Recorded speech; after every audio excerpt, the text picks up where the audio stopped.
All right, y'all, I got good news and I got bad news. The good news is the Miami Heat are the best team in the league if the game was only 3 quarters, which means that the bad news is the games are not 3 quarters. They are, in fact, 4, which means that once again, the Miami Heat blew another fourth quarter lead as they fall to the Milwaukee Bucks. Y'all already know the deal. It's truly the inevitable of the miserable product watching experience that the Heat have been this season. Now, maybe miserable isn't the right word because there's certainly been a lot of fun moments. Even today, there was a lot of great things. I got a bunch of notes from the game. We'll get into them. It was a fun one. But the reality is, as fun as the first 3 quarters are and have been this season, you just know the inevitable is coming, which is the fourth quarter collapse. I can't really pinpoint exact reasons why. You would think this team would be better in the fourth quarter just because of the personnel they have. You have Tyler Herro, a decent go-to scorer. Bam Adebayo's been playing well. Solid defensive unit, above average coast at worst.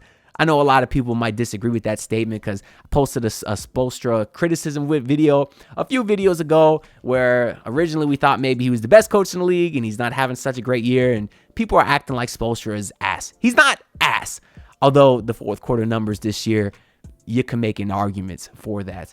But anyways, sad game as the Heat fall back to 3 games under 500 and a game that they absolutely controlled for the first, 36 minutes of the game. They pretty much dominated them. I mean, Tyler Herro today dropped 40 points and 11 assists, and you lost. Bam Adebayo was dominant, 20-plus points. Did he have the double-double today? I know he needed one more double-double. I believe to pass Cycling and Bam today. No, he only finished with 7 boards. But still, Bam Adebayo, 24 points today. He was awesome, very efficient. You had Andrew Wiggins, another 20-point game for him. And you still lost. You had Giannis on a minutes restriction, and you still lost. I've just kind of come to terms that this is a wasted season for the Miami Heat, and we'll see what happens in the offseason. But there will be plenty of time to talk about that. So whatever. I'm not going to sit here and get mad about it anymore. I mean, that's a damn lie because I probably will find the energy to get mad at some point later in the season. But I don't have the energy for it tonight. I thought we're the first night of a back-to-back. We'll see what happens tomorrow. And at least this time you blew it to a good team. I mean, the Bucks are a good team. But I'll do my best to get y'all a post-game video for these games that are very similar game after game after game. And if I do get mad, don't get mad at me. Listen, I don't like to shout out the trolls, and that's exactly what this guy is, but I'm going to bring him up anyways. This dude, Anthony Vance, has been in my comments for weeks now, basically saying that I don't know basketball, which I don't care, whatever. Like, it comes with the territory. You're going to have these trolls in the comments.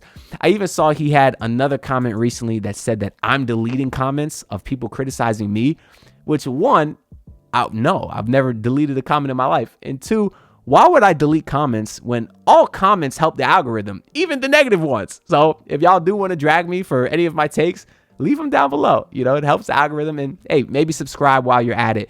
We're almost at 6.6K, and I do greatly appreciate all the support. But anyways, this comment that he said here was on my post-game video to the last game, which the Heat won versus the Raptors. And he says, wasn't this dude just talking hella stuff about our team? Now we win, and he's over the moon. Then he's calling me a clown, I guess, with the clown emojis. It's like, brother, I've said this many times on the channel, but I'll say it again because maybe you missed it. This is a post-game reaction video. I'm going to react to the game. I'm a fan of the team, so if they lose, I'm going to be mad. And if they win, I'm going to be happy. I feel like that's a very basic concept. That doesn't mean my overall outlook on the team changes game by game. That doesn't mean after every win, I think they're contenders. And after every loss, I'm saying blow the team up. No, I think this team is mediocre. But I'm still going to be happy after wins and sad after losses, especially after some of the wild finishes and losses that the Heat have had this season. And besides that, how boring would it be if I came on here after 82 games and said, oh, it's only game 40 of 82. It's a young team. They're going to get better. I can't. What kind of post-game reaction is that? That's not a post-game reaction. So that's why I do like to get animated with y'all. But at the end of the day, it's like I'm a passionate fan. Like sometimes the passion comes through in these videos. And I think some people appreciate that. That being said, I guess maybe the main reason I wanted to bring that up is because there's not a lot to talk about from this game. And I'm trying to get to my 15 minutes of runtime, which is optimal for the algorithm. That's not true. I don't really try to force 15 contents. Usually I have to force myself to stop talking because I like to ramble like I'm doing right now. But we'll go through my notes for this game where Giannis got cooking early. He hit a three-pointer, hit a midi, hit a tough mid-range on Bam Adebayo. It was kind of encouraging to see, though, as a Heat fan, because the Heat were forcing him into these difficult shots, and although he was hitting them, you knew that really wasn't going to continue. And I was very excited to see how the Heat would defend Giannis, because I think this is the first time we're playing the Bucks since Bam and Ware have started. I think so, which obviously means that you're able to get a lot more Bam guarding Giannis, because you have Ware to guard Brook Lopez, who Ware's numbers were okay today. I think he had like 12 and 12, but defensively, he was getting cooked. He could not guard Brook Lopez on the perimeter. He was way too skinny to guard Brook Lopez inside. That did kind of hurt them later in the game. But, these are things Ware will work on as he starts to get more built and more muscle, etc. But although Giannis was cooking early, so was Bam Adebayo as he continues that aggression that we've been seeing for the last couple of weeks. He was getting to the rim. He was taking Brook Lopez off the dribble, pulling up for the midi because Brook Lopez is too slow to guard Bam. This is something that I've been campaigning for Bam to do all season prior to the last couple of weeks, where he really turned on that aggression. When he is being guarded by these bigger, slower dudes, it's so easy to get to that mid-range jump shot. Because especially a guy like Brook is playing drop coverage, that he's giving you space to drive. And when you start driving, he's going to start to back up, and he's way too slow to recover if you pull up for that mid-range jump shot. And that's what Bam was doing for a lot of the game today. And that's why he was so successful offensively. Because Brook Lopez, as great as a shot blocker as he might still be, he cannot guard Bam Adebayo because he's too quick. You also had some nice plays from Davion Mitchell, who, although Damian Lillard finished with a pretty decent stat line tonight as well, points-wise, he finished with 28. Yeah, he worked for every single one of those points. He hit a lot of tough threes. That's what Dame does, but Davion made it very difficult. Once again, it happens at least once a game. Davion drew an offensive foul off a moving screen because he is so quick and trying to maneuver around these screens that when he's about to get around the screen, the guy setting the screen has to lower his shoulder, stick his hip out, and that's obviously how Davion draws all those offensive fouls. The Heat were getting into the paint at will. Their first 10 field goals were all in the paint until Nikola Jovic finally got things started from outside. He hit a three.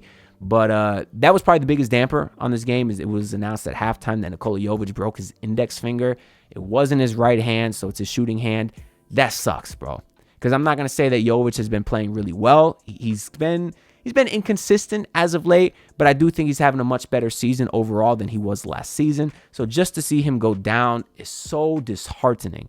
And what a coincidence. Tyler Herro broke his hand in Milwaukee. Now Nikola Jovic is doing it.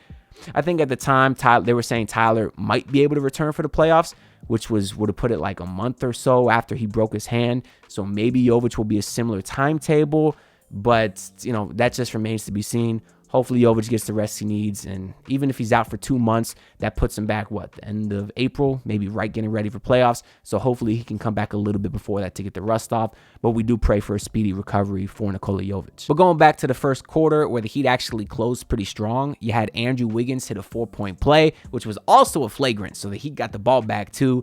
Andrew Wiggins, by the way, leads the league in 4-point attempts. Who would have thought? Andrew Wiggins, pretty nice skill to have. But of course, since he did get fouled was a flagrant foul, the Heat got the ball back the last possession. Wiggins took another mid-range jumper that looked very Jimmy Butler-esque, and so much so that Eric Reed actually called Wiggins Butler, but then he acknowledged his mistake. I just thought that was a very funny thing to do, that here we are like 2 weeks since the trade, and he's still saying Jimmy Butler. But the Heat did have a nice first quarter. They were up 14 at the end of the period. Bam Adebayo actually did pass Ronnie Cycli in rebounds. So now Bam is second all-time, and he's about 900 behind Udonis Haslem. That will be a very awesome day when Bam eventually does break that rebounding record. Hopefully he's certainly on the trajectory to do so. I'm sure UD will be in attendance, and they have a great relationship, those two. So I'm very excited for that day one day. But shout out to Bam Adebayo.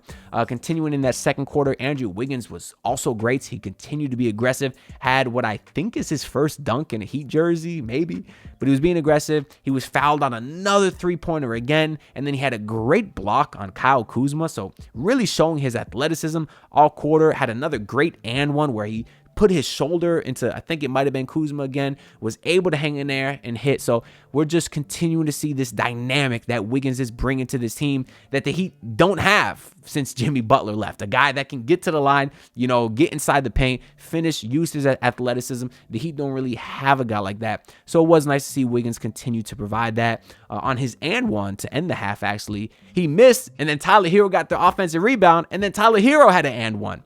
So things were really rolling for the Heat. Damian Lillard did get kind of hot. He hit some deep threes himself. So it was a 10-point game at the end of the half. But it is worth noting that Giannis Antetokounmpo was a +8 in his minutes. He only had 15 minutes in the first half because of his minutes restriction. But it is kind of crazy to think that the Heat were up 10, but Giannis was a +8 in his minutes, which is wild. But going into that third quarter, Bam Adebayo once again had another really great start. You had Damian Lillard hit a three, and then Bam matched it with a logo three of his own.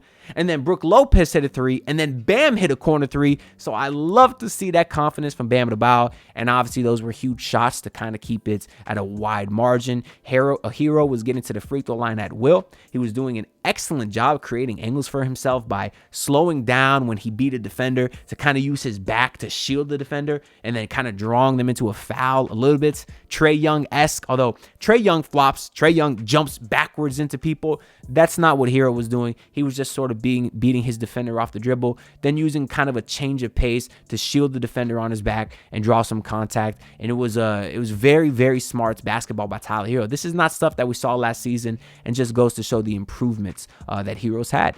Unfortunately, Bam Adebayo did draw his fourth foul with about 5 minutes to go. So you have Nikola Jovic as backup center. So Kyle Anderson checked in for the first time, just like he did against the Raptors. When Anderson checked in that game, he was pretty good. He had a few assists to Duncan Robinson. The offense was moving. Today, not as much, as the Bucks will go on a run to cut it to 2. But Tyler Herro did hit a monster 3 to kind of stop the bleeding. And eventually the Heat would go up 8 into the fourth quarter. And that's where it all went to crap.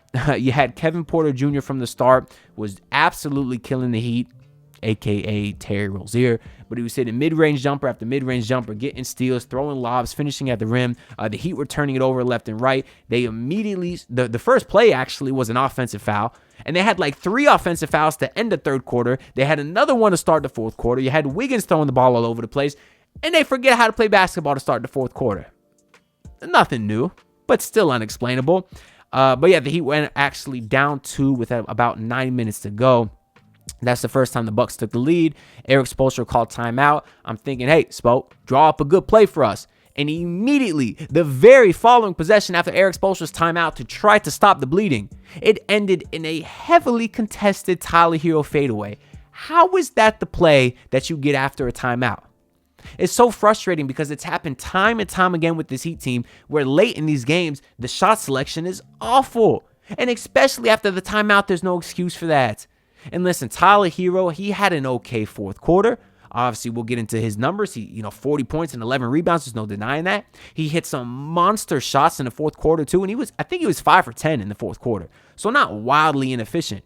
But all of those 10 shots almost had an extreme level of difficulty. He got to the rim a couple of times, but you also had like 4 or 5 very difficult contested mid-range fadeaways, long twos.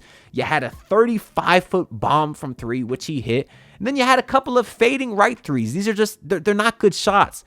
And as much as I love Tyler Herro and I respect him for being the only person to initiate offense on this Heat team and hitting some shots to keep the Heat in it, it's just not a reliable game plan.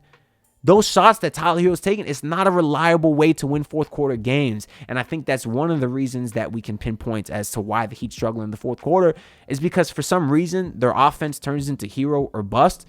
Now, I don't know whose fault that is. I'm not saying it's Tyler Herro's fault for forcing shots because he seems like he's the only one that can do anything. He seems like he's the only one that can get a shot off at times. So he has to take those shots. And I do respect his aggressiveness. So I'm not blaming him for that necessarily. I just don't know who's at fault there. But the point is it's just not a sustainable offense. It's just not. We'll get into the numbers here because we've been talking for a while. Wiggins today, 20.6 rebounds. He wasn't super efficient. He was 7 of 20.